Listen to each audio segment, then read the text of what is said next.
Hello traders. Very quickly, I wanted to just look at some hypos for next week. I do have we if we decide to offer back down, we have a fair value gap here on the daily chart. Probably ought to put some sort of text box there so I know this is a daily fair value gap to the upside. So put a plus sign in front of it. There we go. And then we on a 4 hour chart, we have this 4 hour fair value gap. One thing that interests me about this is a really straight line. And anytime I see a straight line on a chart, I think price is going there.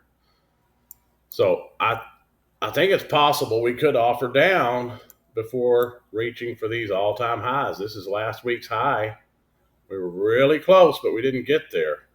But when we pulled back, you can see we pulled back to 75% of this 4 hour fair value gap, pretty close to it, and then reversed. And that was Friday's price action. So are we going to take the all-time highs, or are we going to pull all the way back here? I think both are possible scenarios that could pan out. As we prepare for Asia to open here in a couple of hours, I think just because we're that close to the all-time highs, going long and holding with a hope and a prayer is probably not the best idea. I think you have to look at all of this, all these factors. There's still a little bit of that 4 hour left, and we have that really nice smooth straight line.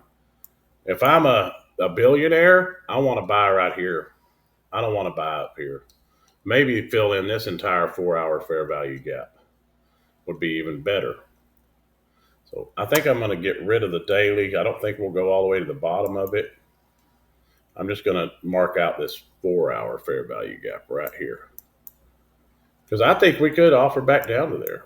I mean, if I was trading a daily chart or a 4 hour chart and that was my bread and butter, I would be wanting to see it come back down to here before I was willing to get involved on an up move. That may mean that you miss the all-time high push, but these are too clean. That line is just too straight. So we've got to get down there at some point and take that out. We will most likely take the highs this week, but maybe not. They're there. They're tempting us. Everybody wants them to go down, but you can't, just because you want something to happen, buy and hold. So remember to be patient. I have not been trading the Asia, but I am going to watch it. What I would like to see is it open down.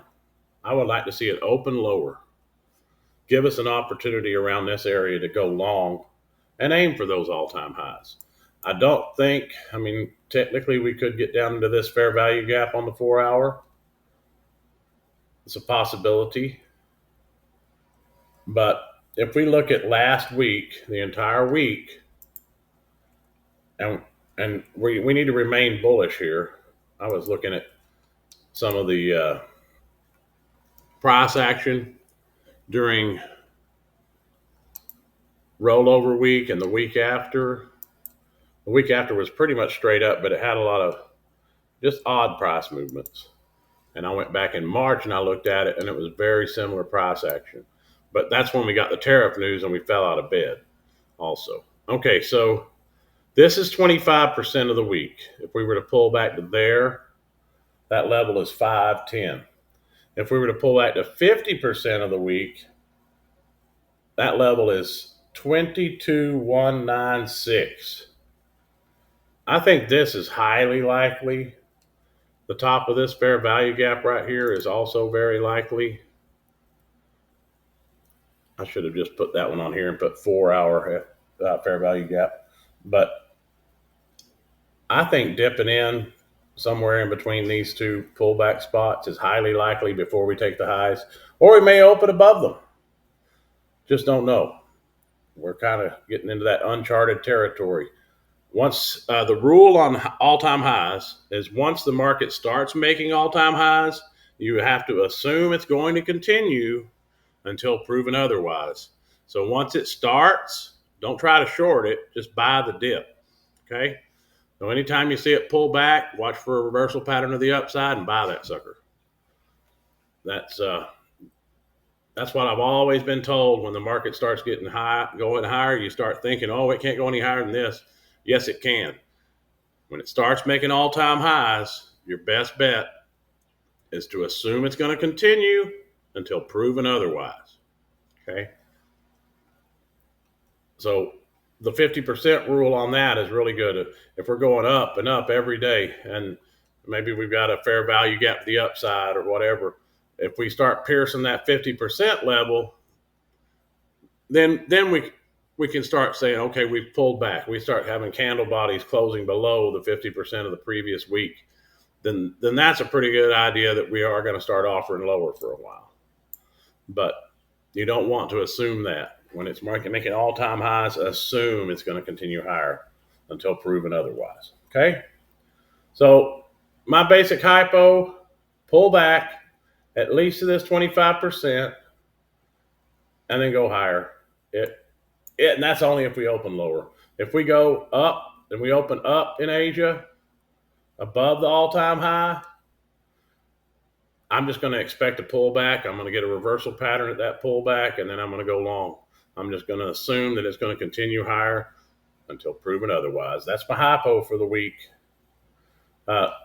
Maybe mark that level out right there. I think that would be a good idea. Just because if we do pull back, that's most likely going to be where we pull back to. Okay? Howdy do.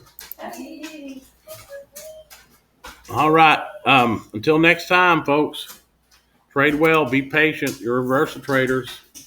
So look at those reversal patterns and remember to be kind to yourself, be kind to one another. Until next time, trade well. Good job. Oh, I'm not.